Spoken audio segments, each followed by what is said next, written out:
অনেক দিন পর সকালে ঘুম থেকে ওঠা হয়েছে। আসলে দুই বাচ্চাকে নিয়ে স্কুলে যাওয়ার থাকে, সকালের এই ডিউটিটা আমাকেই করতে হয়। দুই বাচ্চাকে নিয়ে দেখেন স্কুলে রওনা দিয়েছি। আজকে আরও 7 তারিখ, এপ্রিলের 7 তারিখ। আজকে ওদের স্কুলে বেতনের ডেট। 7 তারিখ আর 8 তারিখ বেতন নেবে। দীর্ঘদিন স্কুল বন্ধ থাকার কারণে মার্চ মাসের বেতনটাও নেয়নি। মার্চ এপ্রিলের বেতন মানে 2 মাসের বেতন একসাথে নেবে।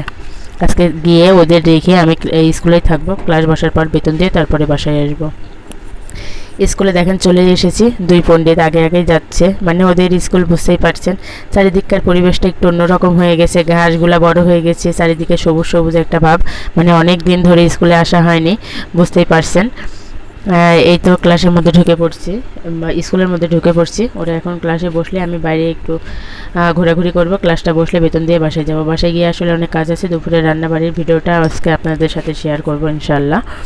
এই তো দেখেন ওরা মাঠের মধ্যে খেলাধুলা করতেছে, আমি দাঁড়িয়ে আছি। আলহামদুলিল্লাহ বাসায় চলে আসছি। এসে আমি সকালে নাস্তাটা সেরে দুপুরে রান্নার জন্য প্রিপারেশন শুরু করেছি। আজকে রান্না করবো আমি সজনে ডাঁটা আলু দিয়ে, সর্ষে বাটা দিয়ে। সজনে ডাঁটাটা যে যেমন করেই খাক না কেন, এটা যদি সর্ষে বাটা দিয়ে সুন্দর করে কষিয়ে রান্না করা যায় তাহলে কিন্তু দারুণ লাগে। আমার সরিষা দিয়ে সজনে ডাঁটাই বেশি মজা লাগে। অনেকেই অনেক রকম করে খাই, কিন্তু আমি কোনোভাবেই পছন্দ করি না আর কি, যার যার যেমন পছন্দ। এই তো দেখেন আমি সজনেটা সুন্দর করে কষিয়ে পানি দিয়ে দিলাম। এরপর এটা হবে, আমি শাকগুলা সুন্দর করে কেটে বেছে ধুয়ে নেব। এটা হতে হতে আর কি দেখেন ঝোলটা গাঢ় হয়ে এসেছে, মানে সজনেটাও সিদ্ধ হয়ে গেছে। একটু ঝোল ঝোল থাকলে কি হয়, সর্ষে বাটার এই ঝোলটা কিন্তু ভীষণ ভালো লাগে। আপনারা একদিন খেয়ে দেখবেন। মেজো ভাবি দেখেন পাশের চুলাতে মসুরের ডাউল দিয়ে সজনেটা করতেছে। আসলে ডাউল দিয়ে করা ভাবি এর আগে সর্ষে দিয়ে করছে, আজকে এই জন্য ডাউল দিয়ে করতেছে। ডাউল দিয়ে খেতেও মজা লাগে, আমি খেয়েছি এর আগে, কিন্তু মাছ দিয়ে কখনো খাওয়া হয়নি। এদিকে দেখেন তরতাজা ঢেঁড়সগুলো সুন্দর করে ধুয়ে কুটে বেছে নেওয়া হচ্ছে। শাকগুলোও আমি সুন্দর করে ধুয়ে নিয়েছি। ফাইনাল লুক আমার সজনে ডাঁটার। কেমন হয়েছে রান্নাটা অবশ্যই জানাবেন। এদিকে শাকটাও আমি সুন্দর করে সিদ্ধ করে নিব। পেঁয়াজ, রসুন আর কাঁচামরিচ দিয়ে একটু সিদ্ধ করে ভাপিয়ে নিয়ে তারপরে বাগার দেব। আসলে এভাবে নিলে না শাক ভাজিটা খেতে ভালো লাগে। অনেকেই ডাইরেক্ট ভাজি করে, আমি ওইভাবে আসলে খাই না। আমি যখন বরিশালে ছিলাম তখন দেখেছি অনেক ভাবিরা এইভাবে ডাইরেক্ট মানে বাগার দিয়ে দেয়, তেলের উপর দিয়ে দেয়। এদিকে দেখেন ঢেঁড়সটা সুন্দর করে ভাজি হয়ে যাচ্ছে। আসলে ঢেঁড়সটা একটু নরম সবজি, একটু লালচে টাইপের।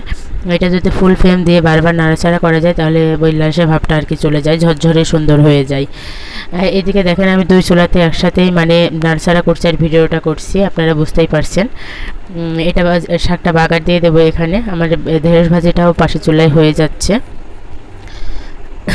আজকে মানে দুপুরে আমাদের খাওয়া কোনো আমিষ জাতীয় খাবার নেই, এইগুলাই হবে শাক সবজি সজনে ডাঁটা। এইগুলো দিয়ে খেতেও কিন্তু ভীষণ ভালো লাগে, কারণ ঈদের কয়েকদিন ধরে আমাদের মাংসই খেতে হচ্ছে।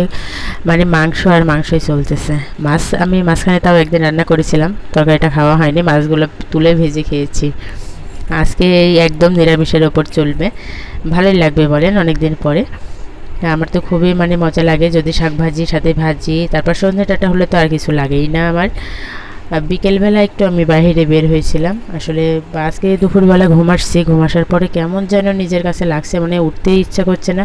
লাস্টে ফ্যানের সুইচটা বন্ধ করে আমি উঠেই পড়লাম, মানে অনেকক্ষণ শুয়ে থেকে উঠেই পড়লাম। দেখেন বাইরে গিয়ে দেখি পণ্ডিতটা কী দৌড়াদৌড়ি করছে, কী ছোটাছুটি লাফালাফি। ভিডিওটা ভালো লাগলে সবাই একটু ভালোবাসা দিয়ে শেয়ার করে দিবেন। ধন্যবাদ।